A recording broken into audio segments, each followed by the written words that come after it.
আমাদের আজকের আলোচনা দেকার্তের সহজাত ধারণার বিরুদ্ধে জন লকের আপত্তি বা অভিযোগগুলিকে কেন্দ্র করে। তাহলে আমরা শুরু করি। দেকার্তের সহজাত ধারণার বিরুদ্ধে লকের আপত্তি বা জন লকের সহজাত ধারণা খণ্ডন তত্ত্ব। তো প্রথমেই আমরা আসি ফরাসি দার্শনিক রেনে দেকার্ত সহজাত ধারণা বলতে কি বুঝেছেন সেই প্রসঙ্গে। তা না হলে আমরা দেকার্তের বিরুদ্ধে লক যে আপত্তিগুলি তুলেছেন সেটা বুঝতে পারবো না। তো প্রথমে দেকার্তের সহজাত ধারণা প্রসঙ্গে একটু আসি। ফরাসি দার্শনিক রেনে দেকার্ত একজন বুদ্ধিবাদী দার্শনিক ছিলেন। স্বভাবতই বুদ্ধিবাদী দৃষ্টিকোণ থেকে তিনি তার ধারণা তত্ত্ব, জ্ঞান তত্ত্ব এগুলোকে প্রকাশ করতে চাইবেন। দেকার্তের কাছে জ্ঞানের আবশ্যিক বা অপরিহার্য উপাদান হল ধারণা। আবশ্যিক বা অপরিহার্য উপাদান কথাটার মানেই হচ্ছে যে ধারণা না থাকলে জ্ঞান হবে না। অর্থাৎ কোনো কিছু সম্পর্কে যদি ধারণা স্পষ্ট না হয়, ধারণা যদি প্রাঞ্জল না হয়, তাহলে সেই বিষয় সম্পর্কে জ্ঞান স্পষ্ট বা প্রাঞ্জল হতে পারে না। অর্থাৎ কোনো কিছু সম্পর্কে ধারণা না থাকলে যেহেতু জ্ঞান হয় না, সেহেতু বলা যেতে পারে যে ধারণা হলো জ্ঞানের আবশ্যিক বা অপরিহার্য উপাদান। তো জ্ঞানের অপরিহার্য উপাদান বা আবশ্যিক উপাদান হিসেবে এই ধারণাকে দেকার্ত তিন প্রকার বলেছেন। প্রথম প্রকার ধারণা তিনি নাম দিয়েছেন আগন্তুক ধারণা। দ্বিতীয় প্রকার ধারণা তিনি নাম দিয়েছেন কৃত্রিম ধারণা এবং তৃতীয় প্রকার ধারণা তিনি নাম দিয়েছেন সহজাত ধারণা বা অন্তর্ধারণা।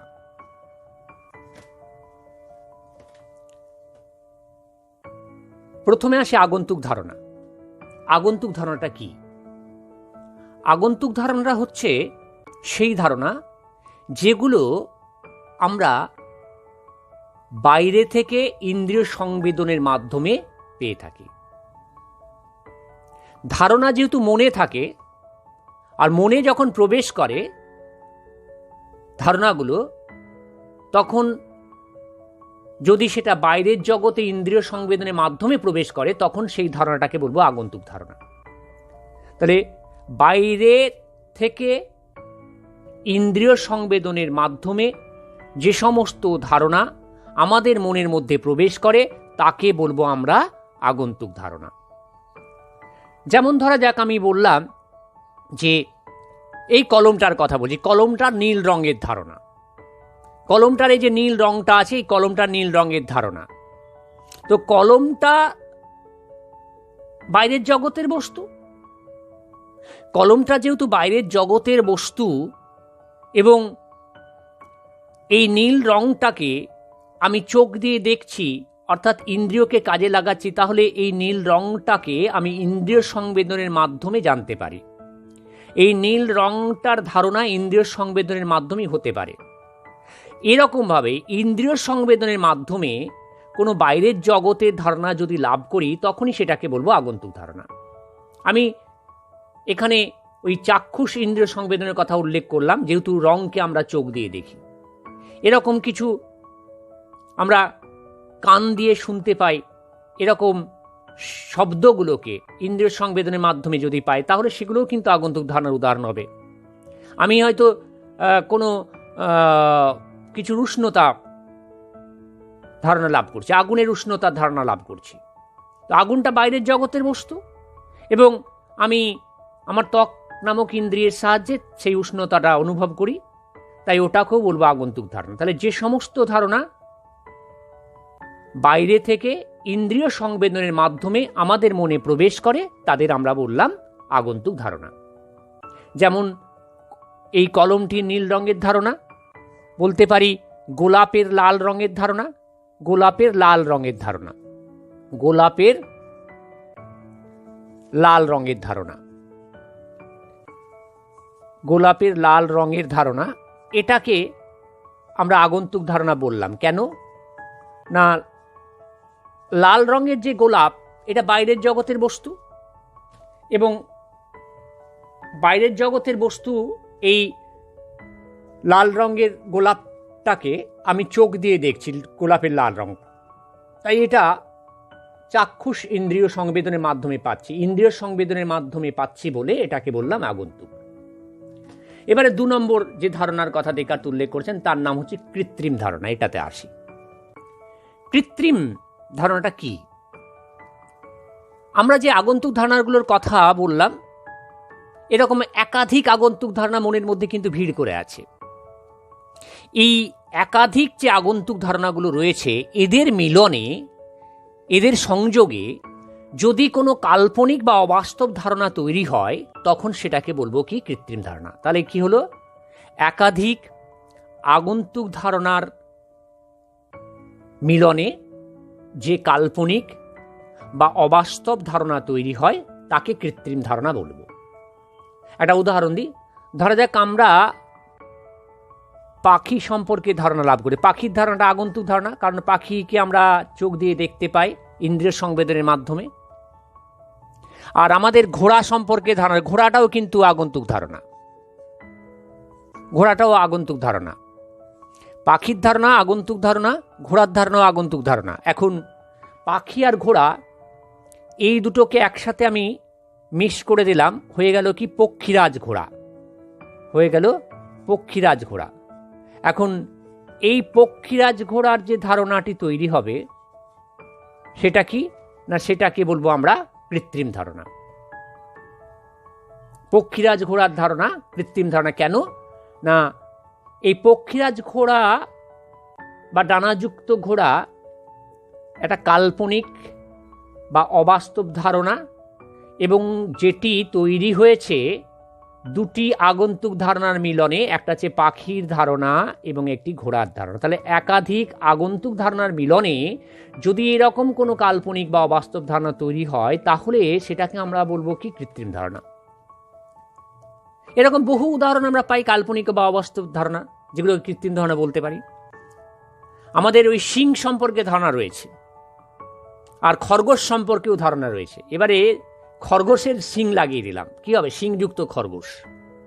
বাস্তবে নেই, অবাস্তব, কাল্পনিক, এটাকে বলবো কৃত্রিম ধারণা। আমাদের পাথর বাটি সম্পর্কে ধারণা রয়েছে, সোনা সম্পর্কে ধারণা রয়েছে। সোনার ধারণা আগন্তুক, পাথর বাটির ধারণা আগন্তুক। দুটোকে একসাথে গুলিয়ে সোনার পাথর বাটি যখন করছি, মনের মধ্যে এই ধারণা তৈরি করলাম, তখন সেটা কি হবে? কাল্পনিক ধারণা। এটাকে বলবো কৃত্রিম ধারণা। তাহলে একাধিক আগন্তুক ধারণার মিলনে যে কাল্পনিক বা অবাস্তব ধারণা তৈরি হয় তাকে বলা হয় কৃত্রিম ধারণা। এরপরে আসি 3 নম্বর যে ধারণা, যেটিকে কেন্দ্র করে আমাদের এত আলোচনা, সেই ধারণাটিকে সহজাত ধারণা। সহজাত, এই সহজাত কথাটির কিন্তু দুটো অর্থ আমাদের জানতে হবে। প্রথম যে অর্থটা আমি বলবো সেটা হচ্ছে এরকম: সহ মানে কি? সহ মানে হচ্ছে সাথে সাথে, আর জাত মানে হচ্ছে জন্মানো। সহ মানে হচ্ছে সাথে, সহিত, আর জাত মানে জন্মানো। তাহলে সহজাত মানে জন্মানোর সাথে সাথে। জন্মানোর সাথে সাথে এটাকে এক কথায় আমরা বলতে পারি জন্মগত। জন্মগত এটাকে বলতে পারি এক কথায়। তাহলে সহজাত কথাটার মানে দাঁড়ালো জন্মগত। সহ মানে সাথে, জাত মানে জন্মানো, সহজাত মানে জন্মানোর সাথে সাথে বা জন্মগত। এখন এরকম ভাবে যদি আমরা ব্যাখ্যা করি তাহলে বলবো যে সমস্ত ধারণা জন্মানোর সাথে সাথে বা জন্মগতভাবে মনের মধ্যে প্রবেশ করে তাদেরকে সহজাত ধারণা বলতে পারি। এটা একরকম অর্থ। তার মানে সহজাত কথাটির প্রথম যে অর্থ আমরা বললাম তাতে দাঁড়ালো সহজাত মানে হলো জন্মগত। জন্মানোর সাথে সাথে মনের মধ্যে প্রবেশ করছে, তাই এটাকে বললাম জন্মগত অর্থে সহজাত ধারণা। দ্বিতীয়ত, সহজাত কথাটির আরও একটি অর্থ দেকার্ত উল্লেখ করেছেন, সেটা হচ্ছে বিশুদ্ধ বুদ্ধিজাত। দেকার্ত যেহেতু বুদ্ধিবাদী দার্শনিক, সেহেতু তিনি বুদ্ধির উপরই গুরুত্ব দেবেন স্বাভাবিক, আর এখানেও বুদ্ধির উপর গুরুত্ব দিয়েছেন। তিনি বললেন সহজাত কথাটির আরেকটি অর্থের কথা, সেটা কি বিশুদ্ধ বুদ্ধিজাত। এখন বিশুদ্ধ কথাটির উপর গুরুত্ব দিতে হয়। বিশুদ্ধ মানেটা কি? বিশুদ্ধটাকে আমরা বলি একদম চলতি বাংলায় অনেক সময় বলে থাকি খাঁটি, যেখানে ভেজাল নেই, যেখানে শুধুমাত্র ওটাই রয়েছে। যেমন যখন ওই কোনো আমরা বাজার থেকে ঘি কিনতে যাই, লেখা থাকে বিশুদ্ধ ঘৃত, তার মানে কি ওই ঘৃতই, ওখানে ঘৃতই রয়েছে, ঘি রয়েছে, অন্য কিছু নেই। এখানে বলছি বিশুদ্ধ বুদ্ধি, তার মানে কি এখানে শুধুমাত্র বুদ্ধি রয়েছে, অর্থাৎ সোজা কথায় শুধুমাত্র বুদ্ধি রয়েছে। মানে বিশুদ্ধ কথাটার মানে হচ্ছে একমাত্র,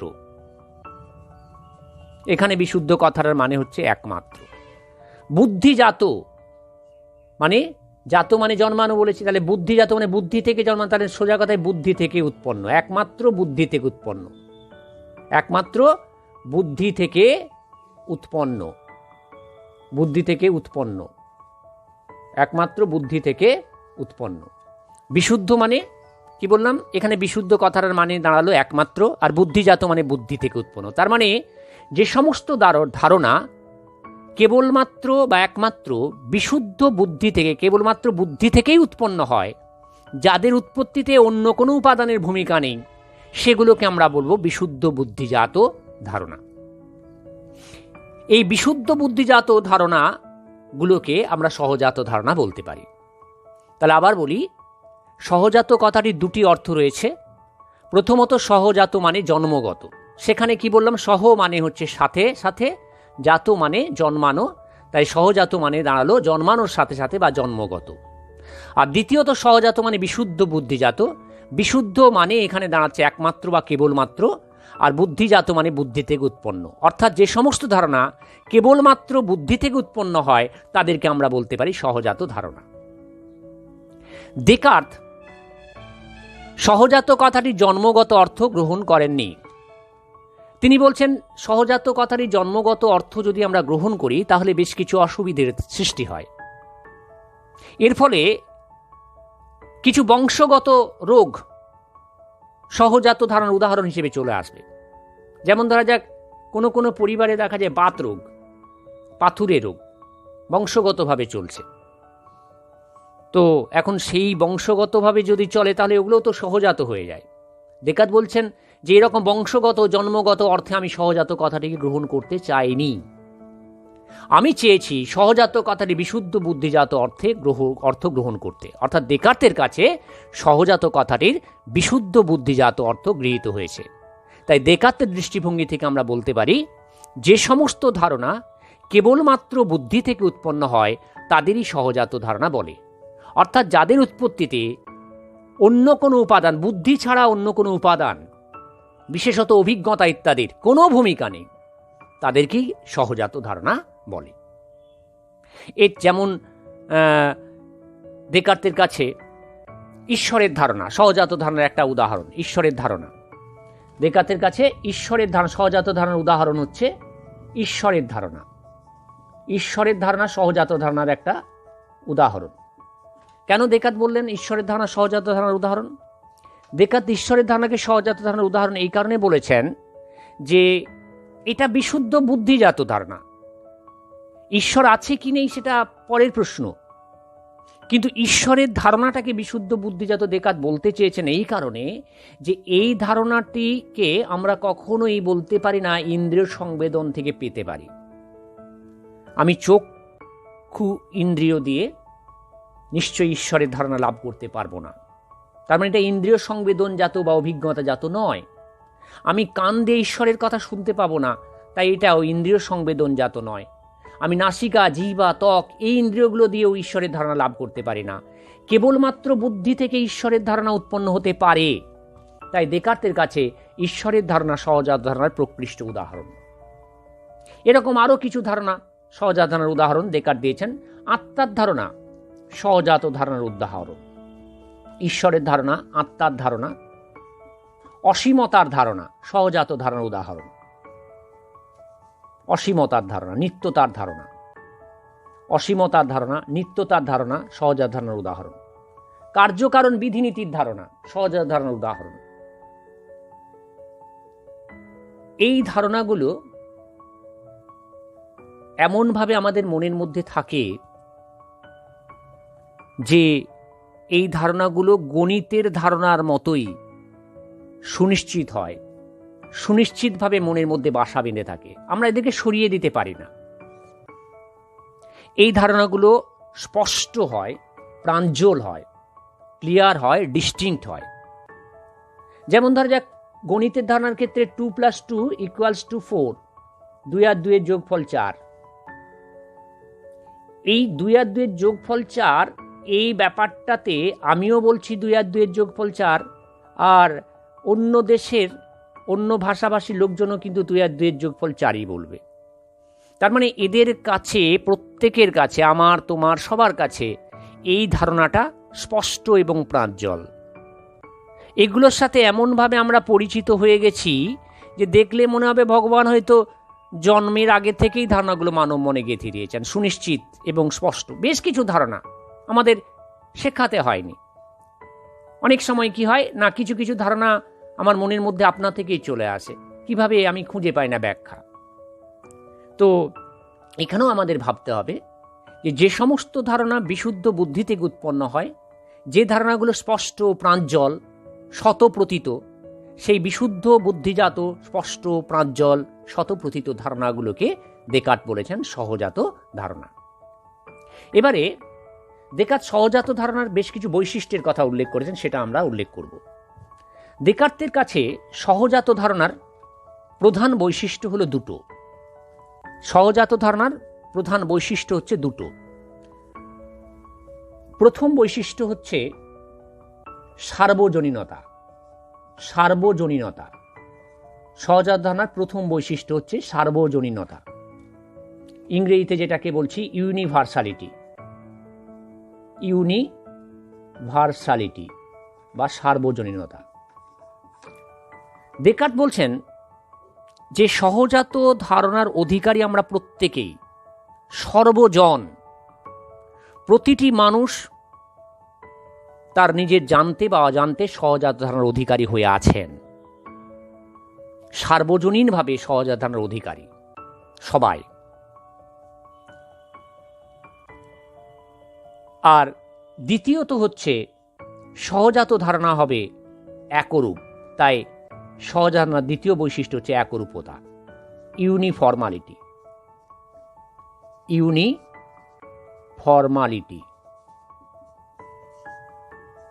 তাহলে প্রথমত সহজাত ধারণার বৈশিষ্ট্য হচ্ছে সহজাত ধারণা হবে সার্বজনীন, অর্থাৎ প্রতিটি মানুষ সহজাত ধারণার অধিকারী। দ্বিতীয়ত সহজাত ধারণার অধিকারী প্রত্যেকেই, শুধু তাই নয়, প্রত্যেকের মধ্যে সহজাত ধারণাগুলি একই রকমভাবে অবস্থান করে, একই রূপে অবস্থান করে, তাই এগুলো হবে একরূপ। তাই সহজাত ধারণার দ্বিতীয় বৈশিষ্ট্য হল ইউনিফর্মালিটি বা একরূপতা। এবারে অনেকের মনের মধ্যে প্রশ্ন জাগতে পারে যে সত্যি কি তাই যে ঈশ্বরের ধারণাকে দেকার্ত বললেন সহজাত ধারণার উদাহরণ? সবাই ঈশ্বরের ধারণার অধিকারী নাকি? অনেকেই তো ঈশ্বর মানেন না, সেক্ষেত্রে কি হবে? একটু আমি বলি আমার নিজের ভাষা দিয়ে, যে ঈশ্বর আছে কি নেই দেকার্তের কাছে সেটা কিন্তু প্রশ্ন নয়, কিন্তু ঈশ্বরের ধারণাটা আছে এটা আমাকে মানতে হবে। দেকার্তের বক্তব্যটাকে এইভাবে বলা যেতে পারে, ধরা যাক আমি বললাম এই রুমে টেবিল আছে, তো এই রুমে টেবিল আছে, এটা আমি বললাম এই রুমে টেবিল আছে। তো যে ব্যক্তি টেবিলের ধারণা নিয়ে আছেন তিনি বলতে পারেন এই রুমে টেবিল আছে। আর যদি কেউ বলে এই রুমে টেবিল নেই, তাকেও কিন্তু বলতে হয় টেবিলের ধারণা। তাহলে টেবিল আছে বললেও টেবিলের ধারণা থাকা দরকার। আমি যদি বলি এই রুমে টেবিল নেই, আমার টেবিলের ধারণাই যদি না থাকে আমি টেবিল নেই কথাটা বলতে পারবো? টেবিলকে আমি কোনোদিন দেখলাম না, টেবিল কী জিনিস জানলাম না, টেবিলের কোনো কনসেপ্ট, কোনো ধারণা আমার নেই, আমি বলতে পারি টেবিল নেই? একই রকমভাবে আমি যখন বলছি ঈশ্বর নেই, তখন কিন্তু ঈশ্বরের ধারণা নিয়েই আমাকে বলতে হয় ঈশ্বর নেই। তাহলে যে ব্যক্তি বলছেন ঈশ্বর আছে, তাকেও যেমন ঈশ্বরের ধারণা নিয়ে বলতে হয় ঈশ্বর আছে, তেমনি যে ব্যক্তি বলেন ঈশ্বর নেই, তাকেও ঈশ্বরের ধারণা নিয়েই বলতে হয় ঈশ্বর নেই। তার মানে ঈশ্বর আছে কি নেই এটা প্রশ্ন নয়, প্রশ্ন হচ্ছে ঈশ্বরের ধারণাটা আছে, এবং ঈশ্বরের ধারণা সবার মধ্যে আছে। যিনি ঈশ্বর বিশ্বাস করেন তার মধ্যেও আছে, যিনি ঈশ্বর বিশ্বাস করেন না তার মধ্যেও আছে। তাই ঈশ্বরের ধারণা সার্বজনীন। দেকার্তের এই সার্বজনীনতার ব্যাখ্যা আমরা এইভাবে দিতে পারি। ঈশ্বরের ধারণা, অসীমতার ধারণা, কার্যকারণ বিধিনীতির ধারণা, আত্মার ধারণা, এগুলো সহজাত ধারণার উদাহরণ। এবারে আমরা যেহেতু প্রশ্নটাকে বলেছি যে দেকার্তের সহজাত ধারণার বিরুদ্ধে লকের আপত্তি বা অভিযোগগুলো কি কি ছিল, সেহেতু আমাদের এই জায়গাটা যেটুকু আলোচনা করলাম সেটা হয়ে দাঁড়ালো কি? সেটা হয়ে দাঁড়ালো দেকার্তের সহজাত ধারণা তত্ত্ব। কারণ দেকার্তের সহজাত ধারণা তত্ত্ব যদি আমি না জানি, তাহলে লকের আপত্তি বা অভিযোগগুলি জানতে পারবো না।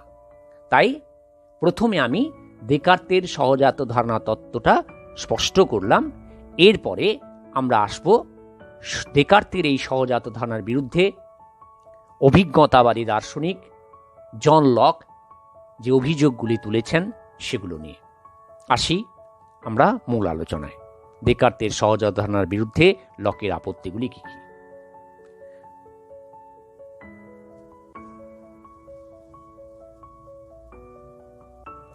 তাহলে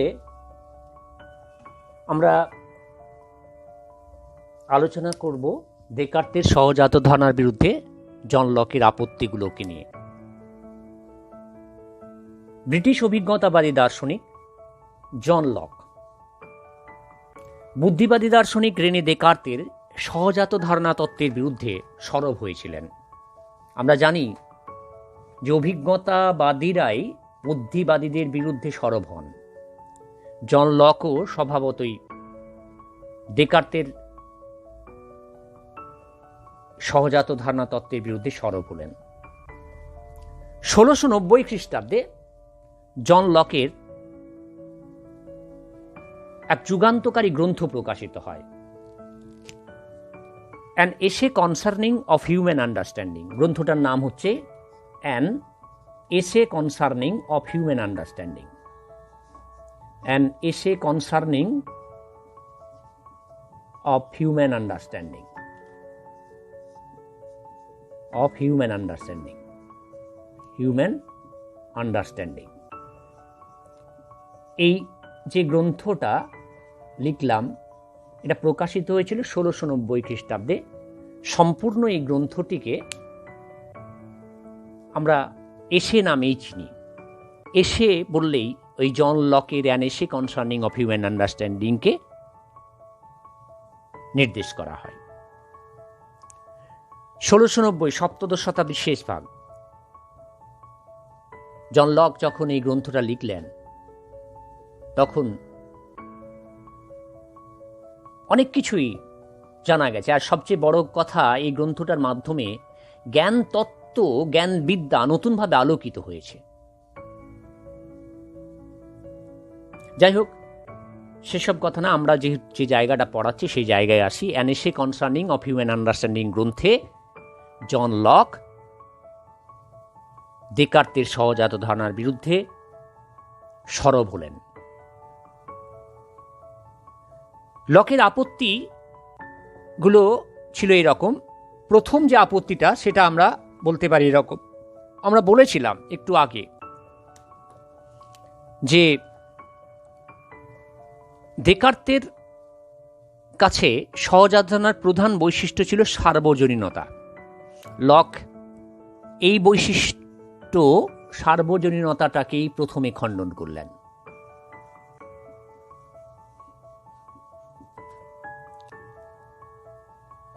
সার্বজনীনতা কথাটার মানে কি?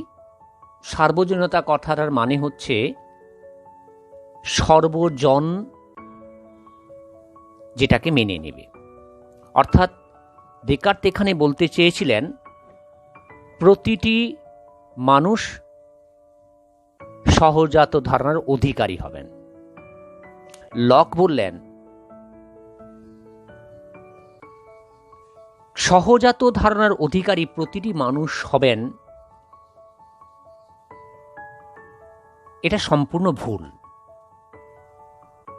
কারণ ডেকার্ত যেগুলোকে সহজাত ধারণার উদাহরণ বলেছেন, ঈশ্বরের ধারণা, আত্মার ধারণা, অসীমতার ধারণা, এগুলো সম্পর্কে অনেকেরই কোনো ধারণা থাকে না, বিশেষত শিশু যারা। আমি একজন শিশুকে যদি জিজ্ঞেস করি তুমি ঈশ্বর সম্পর্কে কিছু বলো, ঈশ্বরের সম্পর্কে তোমার ধারণা কি, সে কিছু বলতে পারবে? একজন সদ্যজাত শিশুকে, সদ্যজাত না হোক আর তার চেয়ে একটু বড়, সেও কিছু, তার কোনো ধারণা হবে না। যে নির্বোধ ব্যক্তি, ইডিয়েট পারসন, এই নির্বোধ ব্যক্তিকে আমি গিয়ে বললাম যে তুমি ঈশ্বর সম্পর্কে, আত্মা সম্পর্কে কিছু বলো, তার ধারণা কি? তাহলে শিশু, নির্বোধ, যাদের কোনো কিছুই সভ্যতার সংস্পর্শে আসেনি, যেটাকে যাদের আমরা বলি অসভ্য প্রকৃতির মানুষ, এদের ঈশ্বরের ধারণা, আত্মার ধারণা, অসীমতার ধারণা, কোনো সহজাত ধারণা সম্পর্কেই জ্ঞান নেই এবং তারা ওই ধারণার অধিকারীও নয়। স্বভাবতই কোনো ধারণাই সার্বজনীন নয় বলে বলতে পারি। সার্বজনীন অর্থে কোনো ধারণা নেই, তাই সহজাত ধারণা বলে কিছুই নেই। তাহলে প্রথম পয়েন্ট হচ্ছে কি, সার্বজনীনতা অর্থে সহজাত ধারণা নেই। সার্বজনীনতা অর্থে সহজাত ধারণা নেই, এটা হচ্ছে প্রথম পয়েন্ট। সার্বজনীনতা অর্থে সহজাত ধারণা নেই। কেন বললাম? যে জন লকের মতে শিশু, অসভ্য, নির্বোধ এই সমস্ত ব্যক্তিদের কাছে ঈশ্বর, আত্মা, অসীমতা ইত্যাদি সহজাত ধারণাগুলির কোনো মূল্য নেই এবং তারা ওই ধারণাগুলির অধিকারীও নয়। যেহেতু তারা ওই ধারণার অধিকারী নয়, সেহেতু আমরা বলতে পারি না যে এই ধারণাগুলি সার্বজনীন। সুতরাং সার্বজনীন অর্থে যেহেতু সহজাত ধারণা নেই, সুতরাং কোনো ধারণাই সহজাত নয়। দ্বিতীয়ত, 2 নম্বর বৈশিষ্ট্যটা কি ছিল সহজাত ধারণার? সহজাত ধারণার দ্বিতীয় বৈশিষ্ট্য ডেকার্ত উল্লেখ করেছেন একরূপতা। লক এই একরূপতা যে দ্বিতীয় বৈশিষ্ট্যটি, সেই দ্বিতীয় বৈশিষ্ট্যটিকে খণ্ডন করলেন এবং তিনি দেখালেন একরূপতা অর্থেও সহজাত ধারণা বলে কিছু নেই। কিরকম? তিনি বললেন একরূপতা অর্থে সহজাত ধারণা নেই, তার সবচেয়ে বড় প্রমাণ হচ্ছে ঈশ্বরের ধারণা। ঈশ্বর সম্পর্কে প্রত্যেকেই কি একমত পোষণ করে? কেউ এক ঈশ্বরে বিশ্বাসী, কেউ বহু ঈশ্বরে বিশ্বাসী, কেউ ঈশ্বর বিশ্বাসী নয়। তাহলে কারো কাছে ঈশ্বর আছে, কারো কাছে ঈশ্বর নেই, কারো কাছে একটা ঈশ্বর, কারো কাছে বহু ঈশ্বর। তাহলে এরকম ভাবে যদি ঈশ্বরের ধারণাটা থাকে, তাহলে ঈশ্বরের ধারণাকে আমি একরূপ, ইউনিফর্ম বলতে পারি? একরূপতা অর্থে এই ঈশ্বরের ধারণা, আত্মার ধারণা, অসীমতার ধারণা আমরা পেতে পারি না, পাই না। তাই একরূপতা অর্থে কোনো ধারণাই নেই, সুতরাং সহজাত ধারণা বলে কিছুই নেই। তাহলে প্রথম বৈশিষ্ট্য হচ্ছে সার্বজনীনতা অর্থে সহজাত ধারণা নেই, দেখালাম। দ্বিতীয়ত দেখালাম একরূপতা অর্থে সহজাত ধারণা নেই। এবার 3 নম্বর আসি। আমি সার্বজনীনতা এবং একরূপতা এই দুটোকে যদি একসাথে যোগ করি তাহলে কি দাঁড়াবে? তাহলে সার্বজনীনতা এবং একরূপতা অর্থে কোনো সহজাত ধারণা নেই। লক বললেন যে আমি তর্কের খাতিরে বেশ কিছু ধারণাকে সহজাত বলতে পারি, বেশ কিছু ধারণাকে স্বীকার করতে পারি যেগুলো সার্বজনীন এবং একরূপ। সহজাত বলবো না। লক বললেন যে আমি তর্কের খাতিরে বেশ কিছু ধারণাকে সার্বজনীন এবং একরূপ বলতে পারি, কিন্তু যদি আমরা একটু বিশ্লেষণ করি তাহলে দেখব এগুলো সার্বজনীন এবং একরূপ হলেও জন্মগত নয়, সহজাত নয়। যেমন ধরা যাক আগুন। এখন আগুন সম্পর্কে সবার ধারণা এক, যে আগুনে হাত দিলে হাত পোড়ে। আমি মেনে নিলাম আগুন সম্পর্কে সবার ধারণা এক, আগুনে হাত দিলে হাত পোড়ে, এটা সার্বজনীন এবং এটা প্রত্যেকের মধ্যে সমানভাবে আছে, আগুনে হাত দিলে হাত পোড়ে, সবাই এক বাক্যে স্বীকার করে, মেনে নিলাম। এখন আগুনে হাত দিলেই হাত পোড়ে এটা সার্বজনীন এবং একরূপ হলেও এটাকে কি আমি জন্মগতভাবে স্বীকার করব? জন্মগতভাবে এই ধারণাটা নিয়ে এসেছি, না আমি ইন্দ্রিয় অভিজ্ঞতার মাধ্যমে এটা অর্জন করেছি? আসলে আমরা ইন্দ্রিয় অভিজ্ঞতার মাধ্যমে শিখেছি, অর্জন করে শিখেছি যে আগুনে হাত দিলে হাত পোড়ে। যেহেতু আগুনে হাত দিলে হাত পোড়ে এই সার্বজনীন এবং একরূপ ধারণাটিকে আমরা জন্মগতভাবে লাভ করতে পারিনি, আমরা অর্জন করে অভিজ্ঞতার মাধ্যমে এটা আয়ত্ত করেছি। তাই কোনো ধারণাকেই আমরা সহজাত বলতে পারি না, বিপরীত দিকে বলতে পারি যে সব ধারণাই আসলে অর্জিত, অভিজ্ঞতার দ্বারা অর্জিত। তাহলে সার্বজনীন এবং একরূপ অর্থেও সহজাত ধারণা নেই। দুটোকে একসাথে গুলিয়েও যদি বলি তাহলে সার্বজনীন ও একরূপ অর্থেও সহজাত ধারণা নেই, সার্বজনীন এবং একরূপতা অর্থেও সহজাত ধারণা নেই। তাহলে এখানে আমরা দেখালাম যে আমি তর্কের খাতিরেও যদি বলি যে কিছু ধারণা আছে সার্বজনীন এবং একরূপ, যেমন কি বললাম আগুনে হাত দিলে হাত পোড়ে, সবাই বলবে, তাই সার্বজনীন এবং একই রকম ভাবে বলবে, তর্কের খাতিরে মেনে নিলাম, তাহলে সার্বজনীন এবং একরূপ হলো। কিন্তু এই আগুনে হাত দিলে হাত পোড়ে এটা আমরা কখনোই জন্মগত বলতে পারি না, এটাকে আমরা শিখেছি, অভিজ্ঞতার মাধ্যমে শিখেছি, তাই আগুনে হাত দিলে হাত পোড়ে কথাটা বলতে পারছি।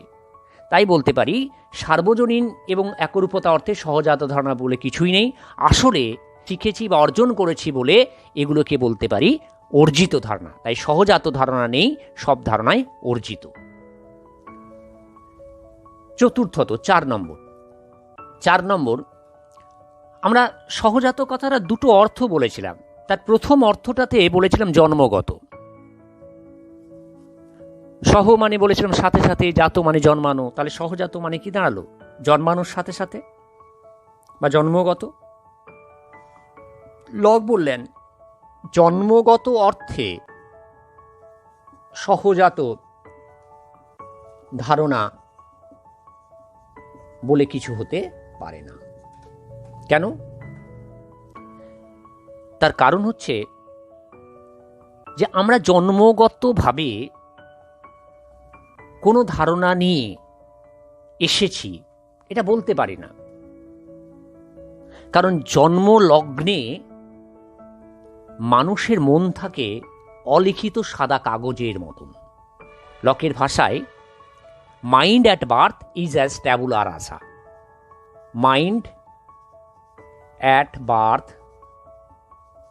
ইজ অ্যাজ ট্যাবুলা রাসা। ট্যাবুলা রাসা, ট্যাবুলা রাসা মানে অলিখিত সাদা কাগজ। মাইন্ড অ্যাট বার্থ জন্ম লগ্নে মানুষের মন, ইজ অ্যাজ ট্যাবুলা রাজা জন্মলগ্নে মানুষের মন থাকে অলিখিত সাদা কাগজের মতো। একটা সাদা কাগজ অলিখিত অবস্থায় যদি পড়ে থাকে তাহলে সেটা সাদাই থাকবে, তাতে লিখতে হয়। ঠিক সেরকমভাবে মানুষের মন যখন জন্মায় তখন কিছু তাকে ধারণা থাকে না, আস্তে আস্তে তার চোখ, কান, নাক, জিভ, ত্বক, মন এই 5টা বাহ্য ইন্দ্রিয় এবং অন্তরিন্দ্রিয় সব কটা কাজ করছে বলে তো সে কি করছে, সেই ধারণাগুলো মনের মধ্যে গাঁথছে একের পর এক। তাই জন্মলগ্নে মানুষের মনে কোনো ধারণা থাকে না। জন্মগতভাবে মানুষ কোনো ধারণা নিয়ে জন্মায় না বলে আমরা বলতে পারি জন্মগত অর্থে সহজাত ধারণা বলে কিছুই নেই। লকের ভাষায় জন্মলগ্নে মানুষের মন থাকে অলিখিত সাদা কাগজের মতন। নেক্সট 5 নম্বর পয়েন্টে আমরা বলবো, ওই যে একটু আগে বলেছিলাম সহজাত কথাটির দুটি অর্থ, একটা হচ্ছে জন্মগত, আরেকটা বলেছিলাম কি বিশুদ্ধ বুদ্ধিজাত। লক দেখালেন যে বিশুদ্ধ বুদ্ধিজাত অর্থেও কোনো ধারণা হতে পারে না। বিশুদ্ধ বুদ্ধিজাত অর্থে সহজাত ধারণা নেই। বিশুদ্ধ বুদ্ধিজাত অর্থেও সহজাত ধারণা নেই। লক দেখালেন কিরকম? বিশুদ্ধ খাঁটি বা কেবলমাত্র বুদ্ধিজাত বুদ্ধি থেকে উৎপন্ন, কেবলমাত্র বুদ্ধি থেকে উৎপন্ন ধারণা হতে পারে। লকের মতে আমরা যে জ্ঞান লাভ করি সেই জ্ঞানের অন্যতম উপাদান যে ধারণা, সেই ধারণা আসে দুটো পদ বেয়ে। সেই ধারণা আসে অভিজ্ঞতা দিয়ে, অভিজ্ঞতা আসে দুটো পদ বেয়ে, একটার নাম সংবেদন, একটার নাম অন্তর্দর্শন। সংবেদনের জন্য দায়ী আমাদের বাহ্য ইন্দ্রিয়গুলো, অর্থাৎ চক্ষু, কর্ণ, নাসিকা, জিহ্বা এবং ত্বক। আর অন্তর্দর্শনের জন্য দায়ী হচ্ছে আমাদের মন। এখন আমার চোখ, কান, নাক, জিভ, ত্বক আর মন সব ইন্দ্রিয়গুলোকে বাদ দিলাম, শুধু বুদ্ধি নিয়ে কিছু ধারণা হবে? শুধু বুদ্ধিটাকে প্রয়োগ করতে পারবো? আমার চোখ নেই, কান নেই, নাক নেই, জিভ নেই, ত্বক নেই, মন নেই, আমি শুধুমাত্র বুদ্ধি প্রয়োগ করে কোনো ধারণা লাভ করতে পারবো? এরকম কোনো ধারণা নেই।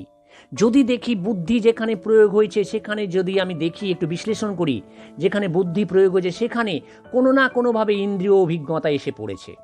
অর্থাৎ বুদ্ধিতে এমন কিছু আমি পাবো না যার মধ্যে ইন্দ্রিয় সংবেদন নেই। বুদ্ধির মধ্যে সংবেদন আছে। বুদ্ধি এমনই একটা বিষয় যার মধ্যে কোনোভাবে ইন্দ্রিয় সংবেদন এসে পড়বে। তাই লকের পরিভাষায় বুদ্ধিতে এমন কিছু নেই যা পূর্বে ইন্দ্রিয় সংবেদনে ছিল না। There is nothing in the intellect that was not previously in the sense. লকের পরিভাষাটা ছিল এরকম, there is nothing in the intellect that was not previously in the sense. অর্থাৎ বুদ্ধিতে এমন কিছু নেই যা পূর্বে ইন্দ্রিয় সংবেদনে ছিল না। অর্থাৎ বুদ্ধির মধ্যেও ইন্দ্রিয় সংবেদন, ইন্দ্রিয় অভিজ্ঞতা রয়েছে। তাই বিশুদ্ধ বুদ্ধি বলে কিছু হতে পারে না। সুতরাং বিশুদ্ধ বুদ্ধিজাত অর্থেও সহজাত কথাটিকে গ্রহণ করা যাবে না। 5টা পয়েন্ট বললাম। নেক্সট আসি 6 নম্বর। ষষ্ঠত আমরা বলতে পারি যে ঈশ্বরের ধারণা সহজাত ধারণা নয়।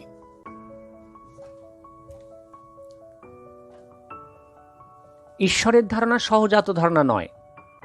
6 নম্বরে বললেন লক। কেন না? এখানে আমরা উল্লেখ করেছি, দেকার্তের তত্ত্ব যখন পড়াচ্ছিলাম তখন আমরা বলেছিলাম যে সহজাত ধারণাগুলো নাকি এত স্পষ্ট, এত প্রাঞ্জল যে দেখলে মনে হবে ভগবান নাকি জন্মের আগে থেকেই ধারণাগুলো মানুষের মনের মধ্যে গেঁথে দিয়েছেন। লক এখানে আপত্তি করছেন যে ঈশ্বর তার নিজের সম্পর্কে ধারণায় আমাদের মনে স্পষ্ট করতে পারেননি। তিনি সহজাত ধারণাগুলোকে মানুষের মনে গাঁথবেন কিভাবে? ঈশ্বর তার নিজের সম্পর্কে ধারণা স্পষ্ট করতে পারেননি।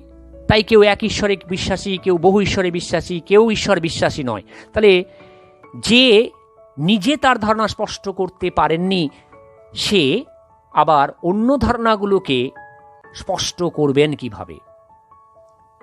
আমি নিজে যদি দর্শন না জানি আমি দর্শন পড়াবো কিভাবে? ঠিক সেরকমভাবে এখানেও বলা হলো যে ঈশ্বর তার নিজের সম্পর্কে ধারণাটি মানুষের মধ্যে স্পষ্ট করতে পারেননি, তাই ঈশ্বর অন্য ধারণাগুলিকে বা সহজাত ধারণাগুলিকে মানুষের মনে স্পষ্ট করবেন কিভাবে, এই প্রশ্ন দেখা দেয়। সুতরাং ঈশ্বরের ধারণা সহজাত ধারণা নয়, তাই সহজাত ধারণা বলে কিছু নেই। 7 নম্বর আমরা বলবো যে সৃষ্টিকর্তা ও সৃষ্ট বস্তু অর্থে ঈশ্বরের ধারণা গ্রহণযোগ্য নয়। সৃষ্টিকর্তা ও সৃষ্ট বস্তু অর্থে ঈশ্বরের ধারণা গ্রহণযোগ্য নয়। কিরকম না, আমরা যখন দেকার্তের সহজাত ধারণার উদাহরণ দিচ্ছিলাম তখন এক জায়গায় বলেছিলাম যে সহজাত ধারণার প্রথম যে উদাহরণটা বলেছিলাম সেটা ঈশ্বর। আবার সহজাত ধারণাকে সৃষ্টি করেছেন কে? ঈশ্বর। তাহলে ঈশ্বর সহজাত ধারণার উদাহরণ, আবার ঈশ্বর সহজাত ধারণার স্রষ্টা। তাহলে সৃষ্টিকর্তা আর সৃষ্ট বস্তু দুটোই এক হয়ে যাচ্ছে। তার মানে কি সৃষ্টিকর্তা ও সৃষ্ট বস্তু এক হয়ে যাচ্ছে, তার মানেটা দাঁড়ালো যে ঈশ্বরকে সৃষ্টি করেছেন।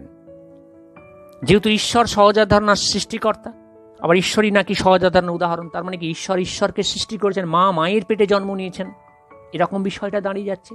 তাহলে সৃষ্টিকর্তা এবং সৃষ্ট বস্তু উভয়কেই যেহেতু আমরা এক অর্থে গ্রহণ করতে পারি না, আর ঈশ্বর সেরকম কিছু হতে পারে না, তাই আমরা বলতে পারি যে ঈশ্বরের ধারণা সহজাত ধারণার উদাহরণ নয়, বা ঈশ্বর সহজাত ধারণার সৃষ্টিকর্তা নয়। সুতরাং সহজাত ধারণা বলে কোনো কিছুই নেই। অষ্টমত 8 নম্বর আমরা বিধিনীতির ধারণার কথা উল্লেখ করেছিলাম, যে সহজাত ধারণা উদাহরণ হিসেবে বলেছিলাম কার্যকারণ বিধিনীতির ধারণা ইত্যাদির কথা বলেছিলাম। লক বললেন এই বিধিনীতির ধারণাও সহজাত ধারণার উদাহরণ হতে পারে না, কারণ সহজাত ধারণা যদি স্পষ্ট হয়, প্রাঞ্জল হয়, সুনিশ্চিত হয়, একরূপ হয়, তাহলে বিধিনীতিও নিশ্চয়ই স্পষ্ট, প্রাঞ্জল, একরূপ হবে। কিন্তু এরকম কোনো বিধিনীতি এখনো পর্যন্ত পাওয়া যায়নি। আজকে যেটা বিধিনীতি বলে আছে, কালকে সেটা মনে হবে গ্রহণযোগ্য নয়। কোনো এক সময়ে এক পুরুষের দ্বিতীয় বিবাহ নিন্দনীয় ছিল, আবার কোনো এক সময়ে কোনো এক সমাজে এক পুরুষের দ্বিতীয় বিবাহ প্রশংসনীয় ছিল। তাহলে এক পুরুষের দ্বিতীয় বিবাহ, এই নীতিটা কোথাও প্রশংসনীয়, কোথাও নিন্দনীয়, কোনো যুগে প্রশংসনীয়, কোনো যুগে নিন্দনীয়। তাহলে একই জিনিস কোথাও প্রশংসনীয়, কোথাও নিন্দনীয় হচ্ছে, তার মানে আসলে সমস্ত বিধিনীতিগুলোই অনিশ্চিত, কোনো কিছুই সুনিশ্চিত নয়। তাই সুনিশ্চিত অর্থে যেহেতু কোনো ধারণা পাচ্ছি না, সেহেতু বলতে পারি যে সহজাত ধারণা বলে কোনো কিছুই নেই। আমরা এই 8টা পয়েন্ট এখানে উল্লেখ করেছি। এই 8টা পয়েন্টকে আমাদের একটু মাথায় রাখা প্রয়োজন সহজাত ধারণার বিরুদ্ধে লকের আপত্তিগুলি বোঝার জন্য। প্রথমে বলেছি সার্বজনীনতা অর্থে সহজাত ধারণা বলে কিছু হতে পারে না। দ্বিতীয়ত দেখিয়েছি একরূপতা অর্থে সহজাত ধারণা বলে কোনো কিছুই হতে পারে না। তৃতীয়ত দেখেছি সার্বজনীনতা এবং একরূপতা উভয় অর্থে সহজাত ধারণা বলে কোনো কিছু হতে পারে না। চতুর্থত দেখিয়েছি জন্মগত অর্থে সহজাত ধারণা বলে কোনো কিছুই নেই। পঞ্চমত দেখিয়েছি বিশুদ্ধ বুদ্ধিজাত অর্থে সহজাত ধারণা বলে কোনো কিছু হতে পারে না। ষষ্ঠত দেখিয়েছি ঈশ্বরের ধারণা সহজাত ধারণা হতে পারে না। সপ্তমত দেখিয়েছি সৃষ্টিকর্তা এবং সৃষ্ট বস্তু উভয়ই এক নয় বলে সহজাত ধারণা বলে কোনো কিছুই নেই। অষ্টমত দেখিয়েছি বিধিনীতির ধারণা দিয়ে সহজাত ধারণাকে স্বীকার করা যাবে না। আমরা দেকার্তের সহজাত ধারণার বিরুদ্ধে লকের অভিযোগগুলি শেষ করলাম, এবং আমাদের নিজেদের কাছে এখন প্রশ্ন, দেকার্তের সহজাত ধারণা তত্ত্ব ঠিক না লকের সহজাত ধারণা তত্ত্ব ঠিক? প্রশ্নটা রেখে দিলাম। আজ এই পর্যন্ত থাক, আবার পরের দিন।